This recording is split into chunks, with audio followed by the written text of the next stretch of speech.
Le débrief Maritima avec votre concessionnaire Nissan Marseille, L'Estaque et Aubagne, Groupe Morin. Et malheureusement, ce but n'aura pas été le but de la victoire. Un but partout entre Lille et l'Olympique de Marseille en clôture de la 32e journée de Ligue 1. L'information importante, c'est que l'Olympique de Marseille reprend sa place de deuxième. Mais rien n'est joué pour les Marseillais puisque les victoires face au Havre et face à Rennes seront déterminantes pour accrocher une qualification en Ligue des Champions. On va parler de tout ça dans le débrief. Si vous souhaitez nous appeler, 04 42 41 36 15, 04 42 41 36 15, il est 22h45, vous êtes sur Maritima. Jaco, une première réaction, une première analyse après ce match nul de l'Olympique de Marseille. Écoute, je te le disais tout à l'heure à Karim, je suis quand même très très fier d'être Marseillais ce soir. Quand ils ne sont pas bons, on le dit. Ce soir, l'OM a fait un très très très grand match. Il y a eu une erreur de Rudy, oui effectivement. Il y a un certain chat noir qui est allé, qui a porté les cornes sur notre gardien.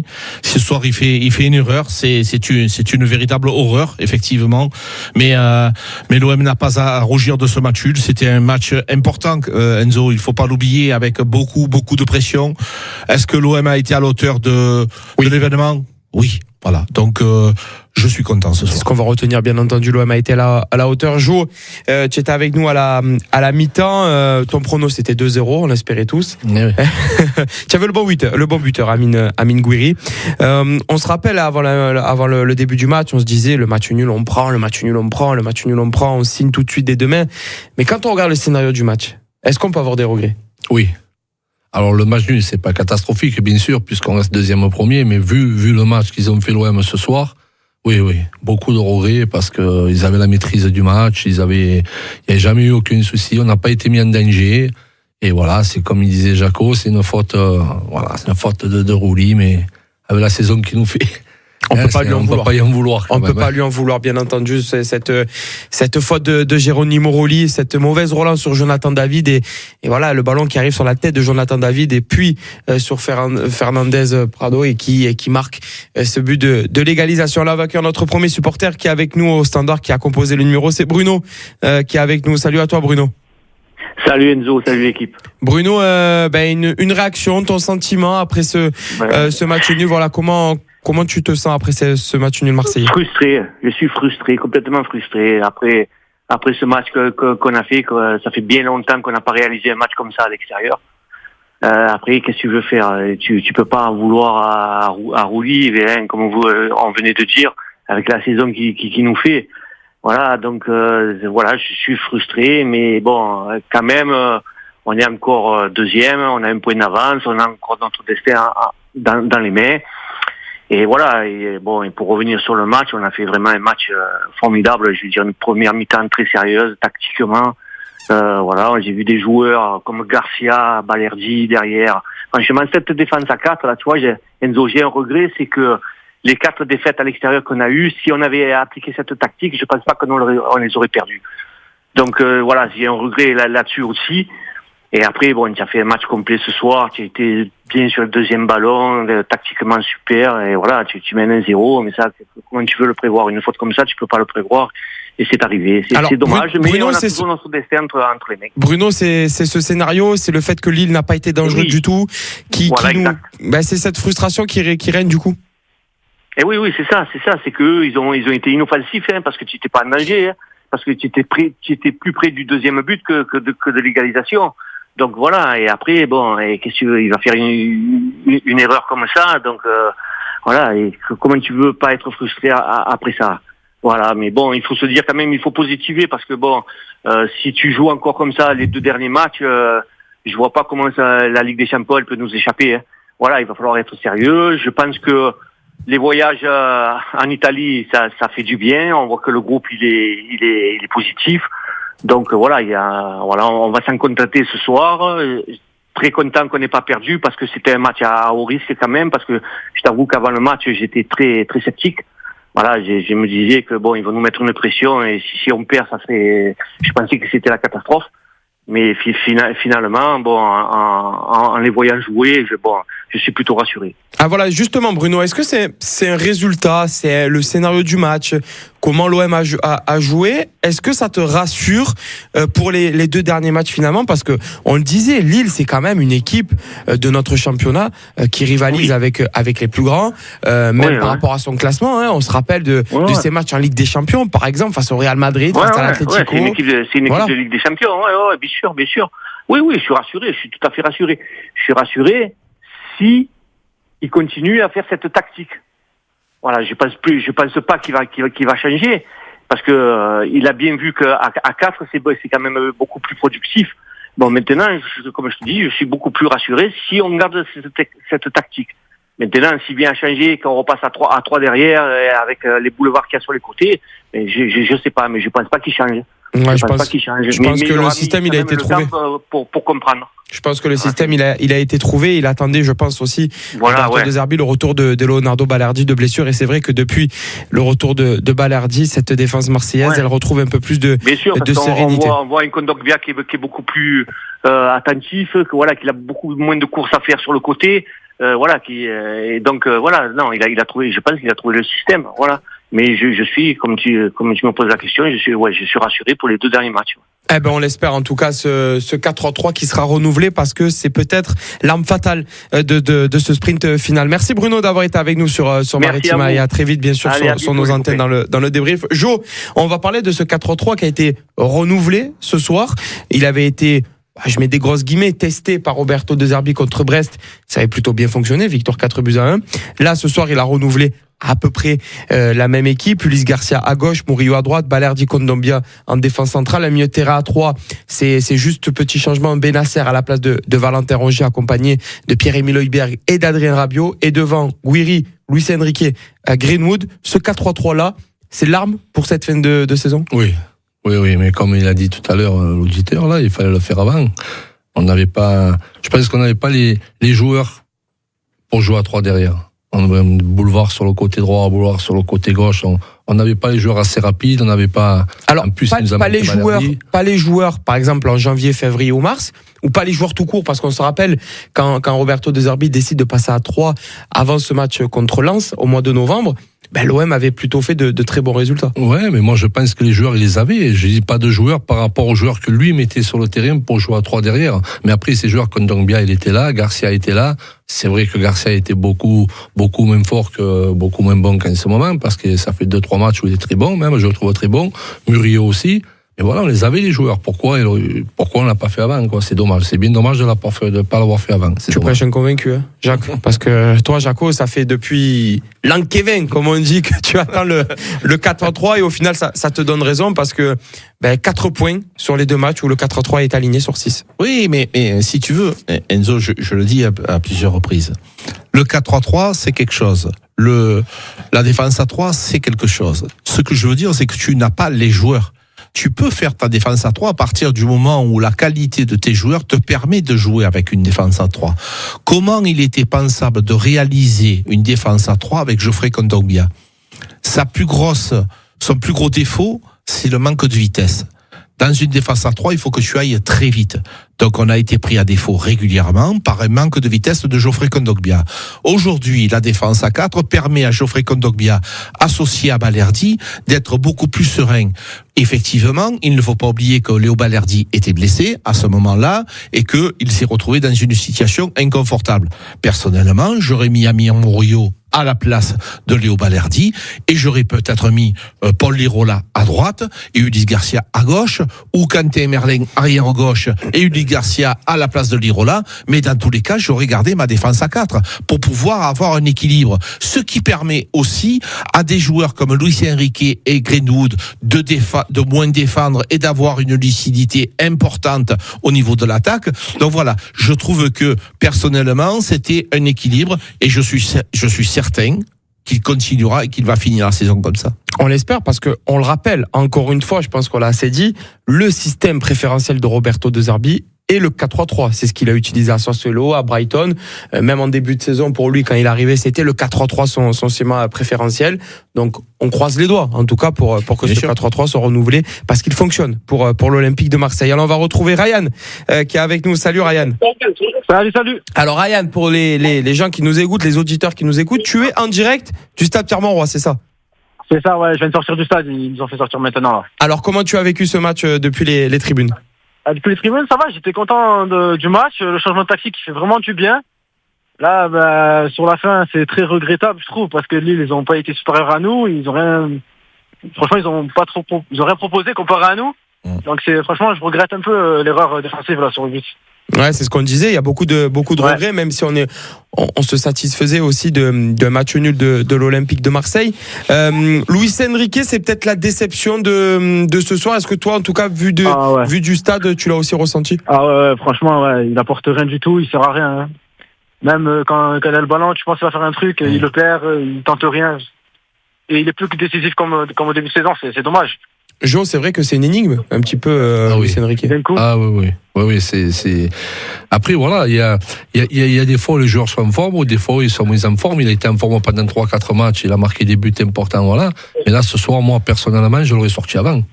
Parce que il nous a fait un peu le trou sur le côté, quoi. Il a perdu énormément de ballons, et au contact, il a pas pris un ballon de la tête, il a rien fait. Moi, je l'aurais sorti avant ce soir. Ouais, Ryan, toi aussi, tu aurais aimé que Roberto De Zerbi prenne la décision plus rapidement de sortir Luis Enrique? Je suis d'accord aussi. Et franchement, je me suis dit, quand il sort, il a sorti, je crois, il reste même pas 10 minutes. Même pas 5 minutes, donc c'est dommage. Gros, il aurait pu apporter plus de choses. Tu as une explication, Ryan, à cette méforme de Luis Enrique en cette fin de saison? Alors là, franchement, je sais pas du tout. Je pense pas que sur le transfert, parce que ça parlait de son transfert à l'Inter ou des gros clubs qui étaient sur lui. Mais même avant ça, il commençait à regresser. Donc franchement, je sais pas d'où ça peut venir.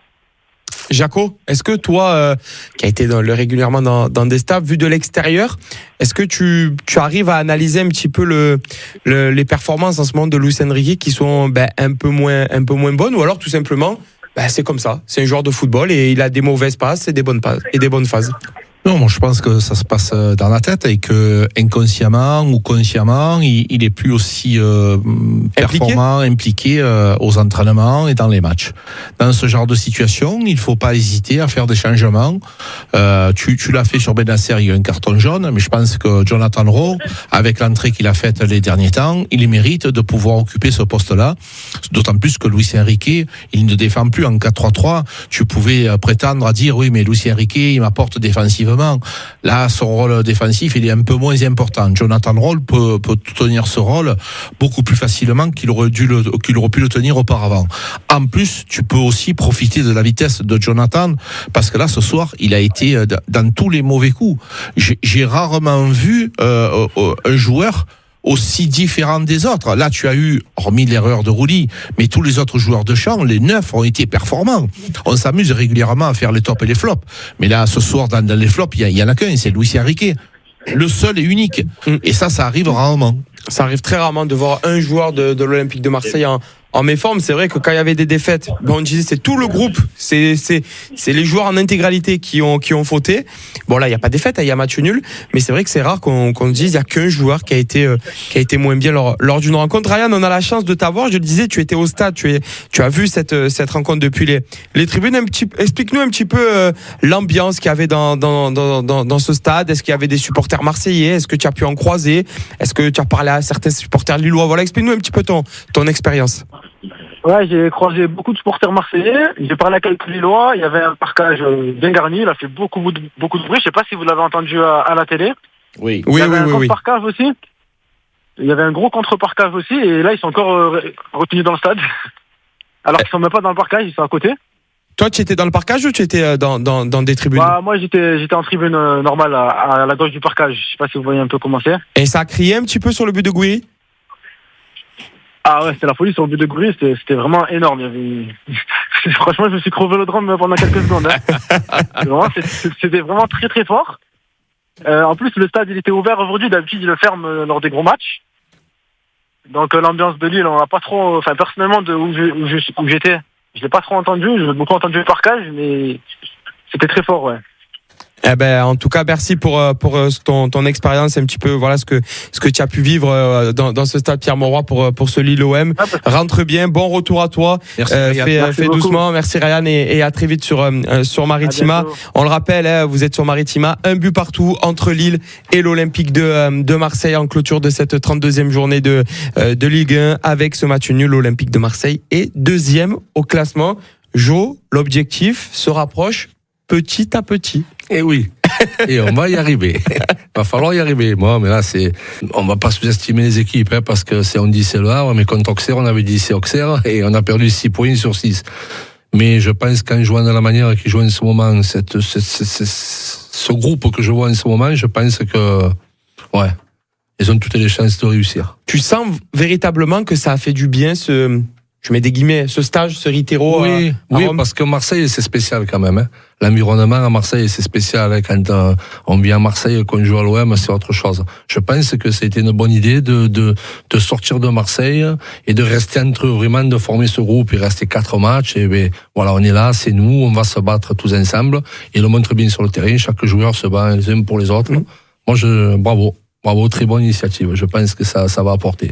Jaco, toi, tu étais un peu dubitatif à ce stage quand, on le rappelle, avant que les Marseillais partent à Rome. Est-ce que tu reviens un petit peu sur ta position? Est-ce que tu vois des changements de comportement, que ça soit dans l'aspect sportif, même dans les visages, dans l'implication de certains? Est-ce que il y a un avant et un après? Ouais, bien sûr, il y en avait un après. Alors moi, je suis bien placé pour en parler puisque j'étais contre.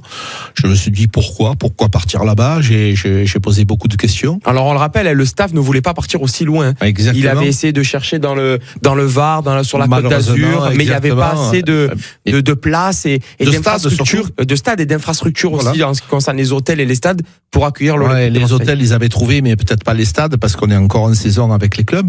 Par contre, quand au fil du temps et avec nos informations, on a compris qu'il était utile, voire vraiment très utile, je vais pas dire indispensable, mais important de pouvoir sortir de la commanderie pour beaucoup de choses. Ils avaient besoin de s'isoler. On rappelle qu'il y a quand même pas mal de gens qui ne font pas partie du voyage. Il fallait se regrouper, il fallait parler. On a vu des images, Jo nous en parlait tout à l'heure, la possibilité de voir les joueurs sortir ensemble, aller dans la ville pour pouvoir échanger, pour pouvoir apprendre à se connaître. Quelquefois, le fait de connaître ton pote et de savoir que les difficultés qu'il a rencontrées dans sa vie de famille, tu apprends à mieux le connaître. On rappelle que l'Olympique de Marseille n'est pas parti en stage cet été et qu'ils sont restés à la commanderie, alors que souvent les stages d'avant-saison sont là aussi pour être un petit peu faire la communion de l'équipe. Donc voilà, l'utilité a été très très très importante. Tu sais, moi je ne regrette pas, j'ai pas peur de dire je me suis trompé à partir du moment mon sentiment, moi je l'aurais pas fait. Par contre, avec les explications, les explications elles sont cohérentes et donc je comprends pourquoi il est parti et on voit qu'aujourd'hui il y a vraiment un état d'esprit retrouvé. Et pour le moment, ça lui donne raison, que ce soit Roberto De Zerbi et à la direction de l'Olympique de Marseille. Allez, il est un peu plus de 23h sur Maritima et on va accueillir Christian, supporter marseillais. Salut Christian. Bonsoir. Christian, ce match nul, comment tu le vis? Moi déjà, la première des choses, c'est je pense qu'il y avait 2 décisions importantes à faire pour Roberto De Zerbi. C'est à la mi-temps le changement de Benasser par Rongier qui a été faite. Et par contre, là où je suis un peu déçu de sa part de Zerbi, c'est pourquoi il n'a pas changé Henrique en deuxième mi-temps. Parce qu'on l'a pratiquement pas vu du match. Comment? Toi aussi, tu l'as trouvé en dessous, c'est ce qu'on disait tout à l'heure. Ah oui, non, mais moi, alors bien sûr, j'ai suivi sur Maritima, donc j'ai pas vu des images, mais d'après tout ce que j'ai entendu sur le match, Henrique n'a pratiquement rien apporté sur ce match. Et je pense que Jonathan Rowe, en ce moment, je pense qu'il avait du feu dans les pattes parce qu'il avait envie. On l'a bien vu le dernier match où il a été quand même pas mal. Je pense qu'il aurait apporté beaucoup plus et puis beaucoup plus d'envie de donner quelque chose pour l'équipe. Tu souhaites... C'est ça, moi, qui m'embête le plus. Tu souhaites, toi, Christian, que tu parles de Jonathan Rowe, mais on peut parler d'autres joueurs comme Amin Harit, par exemple, ou Neil Maupay. Bien sûr. Est-ce que tu souhaites que sur les prochains matchs, est-ce que ces joueurs-là puissent avoir plus de temps de jeu pour montrer à Luis Enrique, par exemple, que finalement, ces matchs, pour le moment, ils ne sont pas convaincants pour ce sprint final, pour aller chercher une place qualificative en Ligue des Champions. Alors moi, dans ta question, moi j'ai une réponse. Bon, c'est le nom que j'ai déjà donné. C'est Jonathan Rowe. Moi, je le vois plus facilement apporter, même pourquoi pas dès le départ, dans le prochain match au Havre. Je pense qu'il apportera plus, parce que moi, on me dira ce qu'on voudra, mais même s'il n'a pas été trop mal la semaine dernière, où il s'est donné un peu plus, Luis Enrique, je pense qu'il se donne plus comme il s'est donné, parce que au début de saison, ou même après, il disait que c'était son père, De Zerbi. J'ai trouvé que son père, il l'a pas vraiment estimé tous ces derniers temps quand même. Ouais, beaucoup de déceptions pour. Il n'a pas donné ce qu'il donnait avant, disons. Ouais, beaucoup de déceptions pour Luis Enrique lors de ces dernières rencontres. On espère en tout cas que face au Havre et face à Rennes, on retrouve le meilleur de Luis Enrique. Merci Christian d'avoir été avec nous sur Maritima, d'avoir réagi à très vite sur nos antennes. Jo, les 2 prochains matchs, Le Havre, Rennes. Si je dis que le plus compliqué c'est Le Havre, est-ce que tu es d'accord ou pas? Oui. Ben oui, bien sûr, parce que là, ils vont jouer pour pas descendre. Ils ont gagné, là, encore ce soir. Donc, bien sûr que ça va être le plus compliqué. Et puis, le Havre, il faut qu'ils vont jouer contre l'OM. C'est une autre équipe, C'est pas les équipes qu'on a vues jusqu'à maintenant, Ils vont se surpasser. Ils vont jouer devant leur public. Ils veulent gagner l'OM. Oui, ça va être le plus dur. Le Havre qui a fait match nul face à Monaco, notamment, un concurrent direct de l'Olympique de Marseille. Est-ce que si l'OM gagne face au Havre, ça sent bon? Oui, ça sentira même très bon parce que il faut pas oublier que Monaco joue contre Lyon. Bien sûr. Donc dans tous les cas de figure, il y aura forcément un perdant ou un match nul et ça nous. Les deux seront perdants. Rennes-Nice, c'est loin d'être évident pour les Niçois d'aller jouer à Rennes parce que aussi ils auront à cœur, c'est leur dernier match au Rosenpark, de pouvoir briller. Brest-Lille. Excusez-moi, mais les Brestois, ils auront aussi la possibilité peut-être de toucher l'Europe. Et on le dit depuis longtemps, Brest va être l'arbitre de cette fin de saison parce que Brest a joué l'OM, va jouer Lille, a joué Nice. Donc, le calendrier le plus facile, ça sera pour Strasbourg. Parce que Strasbourg va à Angers et donc après ça sera Angers qui joue son maintien. Voilà, mais ça fait rien, cette équipe d'Angers, elle a pas trop d'arguments, tu vois, pour pouvoir lutter. Je l'ai vu à plusieurs reprises, cette équipe angevine, elle me fait peur. Donc voilà, si tu gagnes au Havre, tu auras fait un grand pas parce que ce soir, imaginons-nous, on a quand même des équipes avec le goal à virage qui sont derrière nous. L'Olympique de Marseille ce soir 59 points plus 23. Monaco plus 24. OK, un point de retard, imagine-toi comme je te disais qu'ils soient accrochés à Lyon et que toi tu fasses un résultat au Havre, ben c'est fini. Et donc voilà, c'est vraiment ce soir même pourquoi nous on est frustrés parce que ce soir on aurait pu être à l'abri pratiquement et cette équipe, c'est le scénario du match qui nous met un petit peu à l'envers. Imagine-toi que tu viennes à égaliser par ce superbe but de Gouiri, là on serait en train de sauter au plafond et pourtant le résultat serait de 1-1. Et le scénario te dit jamais on aurait dû faire match nul ce soir parce qu'on était supérieur dans tous les secteurs de jeu. Donc voilà, on est frustré, mais ce soir il faut quand même ne pas oublier que le résultat, malgré tout, il est très bon. Il est très bon, il est très positif parce que l'Olympique de Marseille n'a pas perdu et met fin à une série de 4 défaites consécutives à l'extérieur. Allez, nous on continue ce débrief du bar des supporters avec Morad qui nous a appelé. Salut à toi Morad. Salut à vous, merci de me recevoir Enzo. Morad, une première période. Bonsoir Morad, une première période convaincante, une deuxième mi-temps un peu plus compliquée pour les Marseillais, mais c'est à ce moment-là que l'OM a marqué finalement contre le cours du jeu. Eh ben, on va dire que pour changer des mauvaises habitudes, c'est de bon augure pour la fin de championnat et la qualif en Champions League directement. On va reprendre les termes de Jaco, que ce soit 2e ou 3e place au pire, si on n'arrive pas à faire le taf, voilà, mais bon, au moins se qualifier directement, sachant que j'aime pas quand on parle toujours négatif de certains joueurs. Faut savoir que Luis Enrique, c'est pas le meilleur match qu'il ait fait, mais avec tout ce qu'il a apporté comme Geronimo Rulli, c'est quand même des joueurs qui ont fait une énorme saison et à un moment donné, faut savoir reconnaître qu'ils ont fait quand même le boulot, même si ça n'a pas été le top. Donc maintenant, je reste toujours positif dans les analyses. Donc maintenant, je suis confiant et je reste que un match nul pour une équipe qui a joué la Champions League, c'est pas rien. Contre des équipes qu'on a joué d'autres comme Auxerre ou d'autres, on a perdu les matchs bêtement, on va dire. par manque de concentration ou quoi. Aujourd'hui, on a fait match nul, c'est déjà pas mal. Est-ce que tu sens que l'OM progresse? Pour moi, oui. Même si la saison a été longue, même si on va dire qu'il n'y a que le championnat par rapport à d'autres équipes, je dis pas le contraire. À un moment donné, il faudrait rester. Je pense qu'il faut prendre tout ce qu'il y a à prendre. Ça reste des hommes, il ne faut pas oublier. Pour ceux qui ont joué au foot, ils savent très bien que toute une saison, c'est long, c'est fatigant, surtout pour les internationaux, qui sont loin de leur famille, tout ça. Donc ça, c'est un point à prendre en compte, je pense, pour le mental. Pour le mental qui va être très important pour ces deux derniers matchs face au Havre et face à Rennes. À quelle place tu vois finir l'OM, toi, Morad? Parce qu'on on rappelait avec Jaco les matchs de l'Olympique de Marseille, les matchs des concurrents directs. Voilà, tu les vois finir deuxième ce soir, les Marseillais, après cette rencontre? Pour moi, vu qu'ils ont fait match nul contre la plus grosse équipe de la fin de championnat, je les vois finir deuxième. Voilà, ils ont fait le boulot aujourd'hui, même si on aurait espéré une victoire, mais bon, on ne peut pas en vouloir du tout à Jérôme Roli qui nous a, pour une fois, fait perdre des points, alors toute la saison, il nous en a fait gagner. Ça, faut le reconnaître. Donc derrière, je pense que le plus gros du boulot est fait. Maintenant, consolider la deuxième place, ce sera qu'une formalité. Mais bon, comme on dit, chaque match n'est toujours pas gagné ni joué. Il faudra rester concentré dans les mêmes conditions et finir la saison comme on le doit et finir deuxième. Donc je valide la deuxième place pour moi.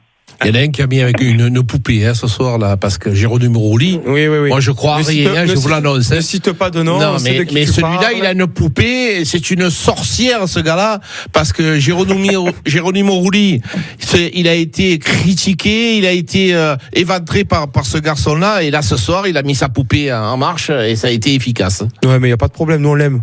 Mais on l'aime, Roli. Voilà. C'est pas que je l'aime, c'est que je l'adore. Je vais me faire tatouer son nom. Jérôme Roli sur le bras droit. Un Apache. Voilà. Merci d'avoir été avec nous, Morad, sur Marie. Merci, Morad. Bonjour à toute l'équipe. Marc, Steph et bien entendu Karim. Bisous, à grosse bise aussi à tonton Jaco. Merci. Bisous à tonton Jaco, voilà. Merci Morad d'avoir été avec nous sur Maritima. Jo, quand on analyse la rencontre de ce soir, la saison de l'Olympique de Marseille, parce qu'il sera temps bien évidemment bientôt de dresser le bilan, on peut avoir des regrets quand même, parce qu'on se dit ça va se jouer face au Havre ou face à Rennes les deux derniers matchs. Alors que peut-être là, ce soir face à Lille, ça devait être joué. Les défaites face à Auxerre, les défaites face à Reims. Voilà, ce sont des aléas dans une saison, mais on se dit quand même, mince. C'est plus que des regrets. Entre Auxerre et Reims, on a perdu 10 points. On aurait eu 10 points d'avance, là, mais même le match avant, on était sûr d'être deuxième. C'était des gros regrets. Malheureusement, c'est une saison, c'est long, et elle est longue, une saison est longue, et voilà, et toutes les années, on perd contre des petites équipes, Angers, contre Auxerre, et ces points-là, à la fin, ils nous manquent. Ces points, ils nous manquent, et espérons, ils vont pas nous manquer, on l'espère, en tout cas, mais l'Olympique de Marseille, on rappelle, un calendrier plutôt favorable pour finir à la deuxième place. Alors, on poursuit avec Nico, qui nous a rejoint par téléphone. Salut à toi, Nicolas. Ouais, bonsoir. Nicolas, on s'était entrevu, voilà, on s'était parlé pendant la mi-temps, tu étais avec nous sur Maritima. Au final, toi, tu espérais un peu plus de fougue de la part des Marseillais en deuxième période, et on a toujours eu ce match assez fermé finalement du début à la fin, sans que une des deux équipes se livre. Après, je pense que par rapport à l'enjeu du match, c'était quand même un match fermé. Il y a eu, on a eu des possibilités en deuxième mi-temps. Après, malheureusement, ça s'aborde tout seul avec cette erreur de Roli. Mais bon, comme c'était dit précédemment, on va pas lui en vouloir. Mais ce soir, faut être honnête. Avant le match, je pense qu'on aurait tous signé pour un match nul. Donc bon, on va s'en contenter ce soir. On va se contenter de ce match nul. Tu disais, personne ne voulait se livrer. Est-ce que tu as ressenti même une certaine peur chez les deux équipes de se dire attention si on fait ce geste, attention si on fait ci, attention si on fait ça? C'est ce que moi personnellement j'ai un peu ressenti derrière mon écran, que les deux équipes jouent un petit peu avec la peur. Honnêtement, moi j'ai plus senti de peur côté lillois que côté marseillais. Je nous ai senti vraiment très en confiance, sûrs de nos forces. Alors oui, on s'est peut-être pas livré à 300%, mais encore une fois, c'était pas nous qui avions la pression ce soir, parce qu'on était en position de force par rapport à notre classement. C'était à Lille de faire le jeu, c'était à Lille de montrer des choses. Ce soir, on les a empêchés de faire ce qu'ils voulaient faire, et on a été très costaud. Est-ce que ce soir, Nico, tu as vu un match de deuxième contre cinquième, un match de haut de tableau de ce championnat de Ligue 1, où tu as été un petit peu déçu?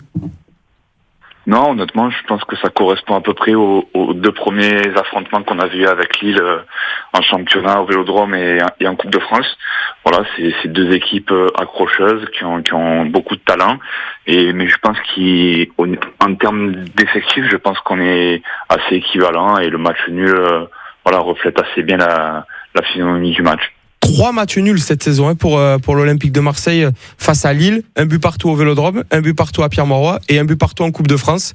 Donc ils sont pas arrivés à se départager ces 2 équipes. Jaco, le match de ce soir, si tu es un supporter, pas de l'OM, pas de Lille, lambda, tu regardes cette rencontre, est-ce que tu te dis j'ai vu le 2e du championnat de France affronter le 5e? Oui, je vois surtout si je suis supporter lambda, comme tu dis, je vois les joueurs blancs plus forts que les joueurs rouges. Lambda quand tu dis ça.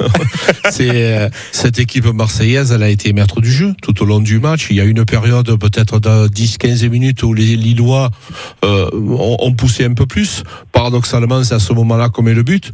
Mais l'OM ce soir a montré de très très belles choses.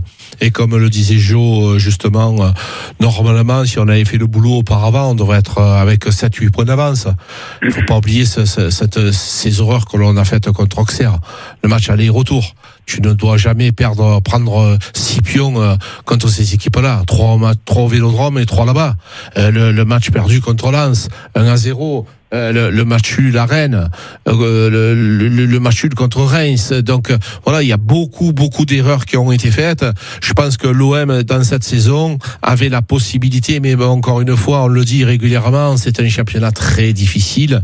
Mais l'OM s'est un peu tiré le mal dans le pied quand il fallait pas. Mais bon, comme s'ils font une bonne saison, une bonne fin de saison en boulet de canon, on est preneurs. Et surtout qu'en plus, ils ne sont pas les seuls. Les Marseillais à avoir raté des matchs. Nice aussi est passé à la choucroute, Monaco, donc Lyon a été pendant un long moment. En fait, donc voilà. Toutes les équipes ont eu un mois ou un mois et demi de passage à vide, et c'est pour ça que c'est autant serré en haut du classement. Première réaction de Roberto De Zerbi au micro du diffuseur DAZN, c'est une phrase: Rouli, c'est mon fils, une erreur, ça peut arriver. Et on a vu, Nico, à la fin de la rencontre, que vraiment tous les joueurs marseillais sont venus aux côtés de Geronimo Rouli. Ça montre cet état d'esprit qui est né depuis le début de la saison dans ce groupe.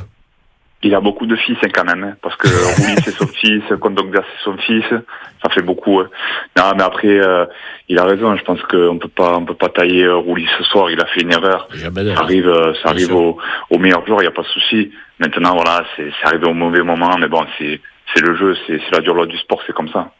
Et on sait très bien que quand on est joueur professionnel, le plus important, c'est de se relever pour la prochaine rencontre et d'oublier complètement cette erreur. Allez, merci Nico d'avoir été avec nous sur Maritima à la mi-temps, à la fin de... Petite dédicace.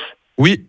Ouais, juste pour te féliciter pour ton équipe avec tes petits, que tu as été champion. Donc voilà, un grand coup de chapeau à toi. Merci Nico, c'est très très gentil de ta part. Merci, et toujours un plaisir d'être à ta compagnie pendant les débriefs, et à très très bientôt sur Maritima. On revient sur cette rencontre entre Lille et l'Olympique de Marseille. Parlons d'un joueur qu'on a beaucoup remis en question, un petit peu critiqué. Il était sorti du 11 de départ de Roberto De Zerbi. C'est Ismaël Bennacer. Est-ce que ce soir, tu as vu, même s'il a joué qu'une mi-temps, un Ismaël Bennacer au niveau? Oui, ce soir, oui, il a fait une super mi-temps. J'ai trouvé très très bon. Dans ces petits ballons qu'il donne, là, c'est important. Quand il est entre deux, il se démarque toujours, il demande toujours les ballons de l'intervalle.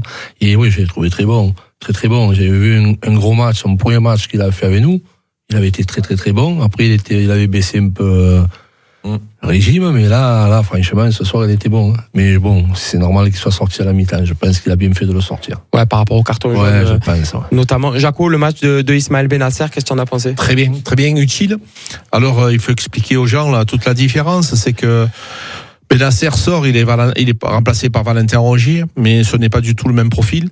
Valentin Rongier est beaucoup mieux dans la récupération, avec un pied droit et un pied gauche qui est quand même assez tueur, ces petits externes capables de jouer dans des petits espaces, capables de récupérer, de donner des bons ballons en profondeur. Voilà, il a été remplacé à juste titre parce que ce carton jaune ne lui permet pas de défendre correctement à ce poste-là, dans ce match-là. On appelle ça de l'intelligence, du coaching. Remplacé par Valentin Rongier, qui lui aussi a été bon, très bon. Les 3 premières minutes un peu difficiles, c'est toujours difficile de rentrer en cours de match, mais après il a été à la hauteur de l'événement. Donc bravo au coach. Bravo à Valentin Rongier également, à Ismaël Benasser, au coach pour ce remaniement un petit peu tactique à la mi-temps on n'a pas vu la différence finalement entre Ismaël Benasser et Valentin Rongier. Et quand Jacques, tu dis souvent il n'y a pas de remplaçant, il y a toujours des joueurs de plus-value. On l'a vu notamment ce soir. Allez, on va accueillir Steph Martins qui est pas avec nous, en studio, mais il est bien présent avec nous par téléphone. Salut Steph. Salut les gars, je voulais tout d'abord souhaiter toutes mes condoléances à notre frère Rocaille qui passe souvent dans le BDS, qui vient de perdre sa petite fille, sa petite princesse. Donc voilà, il sait que s'il a besoin de quoi que ce soit, on est là et on lui fait de gros bisous. On pense fort à lui et à sa famille. Ah oui. Ouais, toutes nos condoléances à Kai. C'est terrible cette nouvelle. Steph, ce match entre Lille et l'Olympique de Marseille, un bon point de prix, même si on peut avoir des regrets. Ah non, moi je suis désolé, moi je suis pas content. Moi je suis vraiment pas content. Moi j'en ai marre qu'on se saborde de nos matchs. J'en ai marre, souvent je le dis, sur des matchs décisifs comme ça, depuis les 6-7 derniers matchs, je préfère gagner, ne pas avoir la manière. Ce soir on a bouffé les Lillois. J'ai vu un OM vraiment conquérant, un OM qui m'a fait vraiment plaisir, et tu n'as pas le droit de te saborder encore une fois tout seul. Moi, je suis désolé. Oui, Rouli nous a sauvé énormément de points. Il n'y a pas de souci. On ne remet pas des choses en cause. Sur le match de ce soir, il n'a pas le droit de faire ce qu'il a fait. Pour moi, je suis désolé. Tu mènes 1-0 et il reste un quart d'heure. Tu n'as pas le droit de jouer à la baballe derrière. Tu n'as pas le droit de prendre autant de risques. On ne les a pas vus. On a fait un match énorme ce soir. Hormis deux joueurs en deçà, tous les joueurs ont été exceptionnels. C'est les aléas d'une rencontre au final, Steph. Oui, mais non, mais combien de fois on en a parlé? Toute la saison, on a dit, les gars, jouer à la baballe derrière, un jour, on va le payer cash. Et on le paye au mauvais moment. Quand tu mènes 1-0 qui reste un quart d'heure, prends pas de risque. Il faut arrêter les conneries. Là, je viens de voir récemment sur les réseaux, apparemment, le but n'aurait pas dû être valable parce qu'à la passe de Kondogbia, il y a le joueur lillois qui met le but, qui a un pied dans la surface. Donc la VAR aussi, qu'est-ce qu'elle faisait encore ce soir? Encore une fois, j'ai vu un arbitrage encore très mauvais, moi, ce soir, où il y a eu des gestes, des semelles en avant, le tacle sur Garça où le pied il est au niveau du genou, il se passe rien. Au bout d'un moment, je veux bien. Mais il y a des choses à revoir. On va pas se cacher derrière ça. Mais faire ce genre d'erreur-là, à ce moment-là du match, pour moi, c'est une faute professionnelle. Je suis désolé. Jaco? Oui, mais c'est sûr que bon, c'est de la frustration de la part de Steph, c'est vrai, mais on peut pas leur en vouloir. Ils sortent des balles depuis le début de la saison comme ça, on tremble régulièrement, tous ensemble, on a peur, mais c'est leur système de jeu, tu nous l'as dit à plusieurs reprises, c'est le système de Zerbi, ils voulaient pas changer, effectivement, il aurait pu le sortir différemment, mais moi je peux pas lui en vouloir. Il m'a tellement fait sauter en l'air ce gardien-là, ça arrive, personne n'est parfait sur cette terre, des erreurs, ça arrive à tout le monde, lui c'est vrai qu'elle arrive au mauvais moment, ça je peux le reconnaître, mais tu sais ce soir ce que j'ai, c'est que je suis je te l'ai dit en début d'émission, je suis fier de voir notre OM comme ça parce que les Lillois ils ont pas existé. Les Lillois on leur a marché dessus quand on a vu le match de Monaco où on a été pas bon, on a joué une demi-heure, là ce soir on a été bon, il fallait y aller être dans cet événement à l'extérieur avec cette ambiance difficile quand même dans ce stade lillois. Ils ont relevé la tête, ils ont fait un bon match, on aurait tous signé pour un match nul. C'est vrai que le scénario nous ennuie pour être poli, mais le résultat est là, on revient avec un match nul, on aurait signé, donc voilà. Steph, tu vois le verre du coup à moitié vide ce soir? Ah oui, moi je le vois à moitié vide, parce que tout le monde dit oui avec la prestation de ce soir, avec des 6 mois, je fais beaucoup de choses. Moi ce que je regarde c'est les faits. À l'heure où on parle, tu es en Ligue des Champions, mais ça se joue à un fil. Il reste 2 matchs. Et moi j'ai pas de boule de cristal pour me dire ce qui va se passer dans 2 matchs. Je juge le moment présent. Sur le moment présent, comme je me répète, quand tu as un quart d'heure de la fin, que tu mènes 1-0 et que tu es pratiquement à 95% en Ligue des Champions, tu n'as pas le droit de faire ce genre d'erreur-là. Tu n'as pas le droit de prendre autant de risques. C'est tout. Après, je remets rien en cause. On est bien d'accord, je l'ai dit en amont, je remets rien en cause, parce que si tu es là, c'est grâce à lui. Mais ce soir-là, et je pense que lui-même, il doit s'en vouloir, il doit se taper la tête contre le vestiaire. Et même les joueurs, parce que c'est un coup derrière la nuque que tu prends. Si tu fais une prestation moyenne, je l'entends. Et frérot, tu peux pas lui en vouloir, lui aussi, bien sûr qu'il s'en veut. Mais avec la saison qu'il a faite, je te le dis, ça arrive et je pense il a tous besoin de solidarité. Bien sûr. Tu vois, un petit coup, il le sait qu'il a fait une connerie. Il s'est mis il s'est mis la main sur la figure à la fin du match. Ça arrive et on est tous mécontents de ça. Mais par contre, dans l'année, si tu fais le bilan, il a été. Non, mais je te le dis, Steph, je me suis mis en colère cette semaine hein, parce que ton ami là de l'équipe, avec sa poupée là, il y a mis l'aiguille et il est arrivé à porter le noir. Je te le dis. On rappelle que Geronimo Rulli a plus rapporté de points à l'Olympique de Marseille qu'il en a fait perdre. C'est le meilleur gardien de Ligue 1 cette année. Il n'y a pas photo là-dessus. On parle de ce soir. Exactement. Merci Steph d'avoir été avec nous sur Maritima dans ce débrief. On te retrouve bien sûr toute la semaine dans le BDS. Avec plaisir. Jo, merci aussi d'avoir été avec nous. Un vrai plaisir. Comment tu as vécu cette soirée ? Je me suis régalé. Hein. Un grand plaisir, hein. Franchement. En plus, avec des gens qui comprennent le football. Voilà, on parle au football, on se régale. Je me suis régalé. Jusqu'à ce but de... Non, moi, je ne leur en veux pas du tout. Franchement, la masque qu'ils ont fait, c'est bien. Il a fait une faute, ça arrive, c'est comme ça. Et nous, on va aussi remercier tous ces gens qui nous suivent tout au long de l'année. Enzo, un jour on fait partie, combien de fois il attend au téléphone, il nous appelle, des fois c'est assez tard, mais il veut intervenir. Ça fait du bien de voir des gens passionnés qui sont avec nous. Donc merci à vous tous d'être aussi nombreux à nous suivre. Ça fait plaisir, ça fait chaud au cœur. Et si on peut de temps en temps faire venir quelqu'un sur le plateau, ça fait passer une bonne soirée. Nous aussi, on est très très fiers d'avoir aussi des auditeurs comme ça. Bien entendu, et c'est la réussite aussi de cette émission. On le répète souvent, le débrief du bar des supporters. Et la technique, monsieur Margali, n'oublions pas. Exactement, mais j'allais en parler. Hors norme. Ça, c'est parce que je t'ai prêté le fauteuil, ça. C'est un pianiste avec ces boutons là. Le fauteuil, il a tenu. Il n'est pas tombé, tout va bien. Jaco est là. On a mis 2 par peine dessous, quand même.